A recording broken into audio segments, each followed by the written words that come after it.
Ciao, sono Alice e sono ricevente. Io sono Cristiano, donatore. Siete pronti a questa intervista doppia?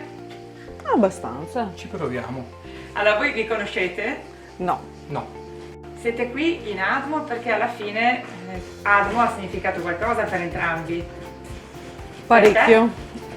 Per me è stato un dono, una salvezza, la mia vita, la mia seconda vita in realtà. E per me è stato un dono, anche per me una salvezza di un fratello gemello. Raccontami perché è stata una salvezza. Nel 2018 ho scoperto di essere malata di leucemia e da subito mi dissero che avrei avuto bisogno di un trapianto, quindi la ricerca di un donatore, e così è partita appunto la ricerca del mio gemello genetico e 3 o 6 mesi dopo arriva la bella notizia dove c'era appunto questa persona compatibile al mio DNA, il mio salvatore. Che non conosci. Che non conosco assolutamente, anzi magari potessi conoscerlo, però è impossibile. E niente, mi ha salvato la vita, sono stata una persona molto molto fortunata, devo essere sincera.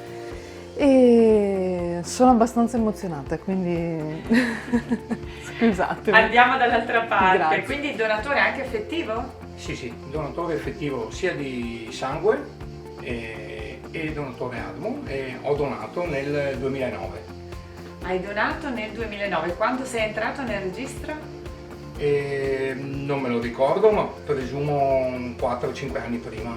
Ero iscritto tramite sempre donazione di sangue, ho fatto l'iscrizione e fortunatamente ho donato nel 2009. Quando ti hanno chiamato cosa hai pensato? E che era giunto il momento, finalmente tutti gli sforzi, perché c'è una preparazione, ci sono degli esami che vengono fatti prima, degli step, e finalmente ho detto ok, adesso sono pronto e entusiasta. Non hai avuto paura?